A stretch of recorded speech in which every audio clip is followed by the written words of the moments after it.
Bom dia pessoal, como vão? Espero que todos estejam bem. Hoje nós daremos continuidade ao assunto dos nossos estudos em História a partir do tópico sobre a organização social das cidades sumérias. Vocês precisam entender, desculpe, vocês precisam entender que a transformação de pequenas aldeias em grandes cidades foi um longo processo. Por meio desse processo, a vida dos antigos grupos nômades, marcada pela divisão igualitária de tarefas como a caça ou a coleta de alimentos, gradativamente foi substituída por relações sociais diferenciadas. Alguns grupos passaram, a partir disso, a ter mais poder ou privilégio em relação a outros, criando com isso diferenciações sociais. Esse processo se chamou estratificação social. Um dos fatores que contribuíram para essa estratificação social foi a especialização de funções, ou seja, umas delas adquiriram mais importância que outras na sociedade. A construção de moradias, a produção de cerâmicas para guardar ou cozinhar alimentos, a construção de diques e represas são alguns exemplos dessa nova realidade que se impunha na época e exigia pessoas especializadas em tarefas variadas. Né?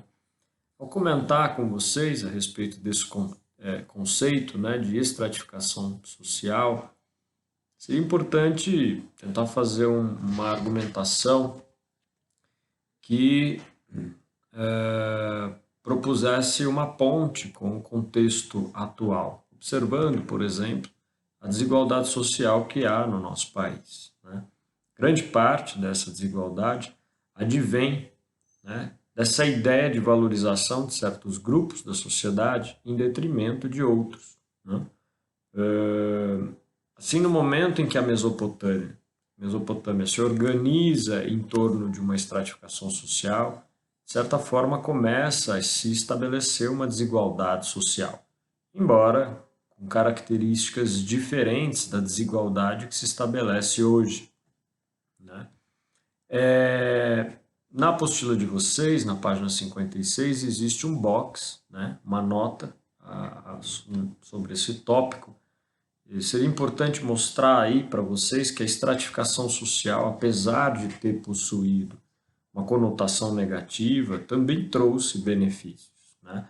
A especialização de funções permitiu aí várias invenções, porque houve uma maior eficiência nas atividades desenvolvidas. Né?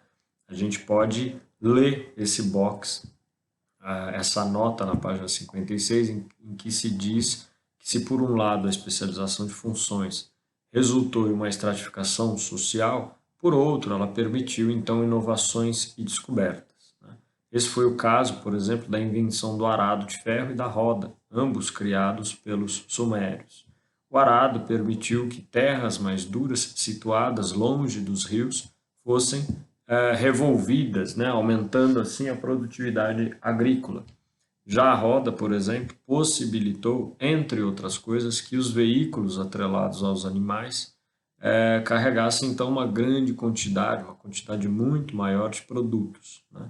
Passados aí cerca de 5.000 anos, as duas invenções continuam sendo usadas pelos seres humanos, como a gente sabe. São exemplos aí de permanências históricas. Né? No próximo vídeo, comentarei com vocês a respeito da organização política, né? A respeito aí da figura, da característica de dualidade do chefe político e religioso na figura do rei.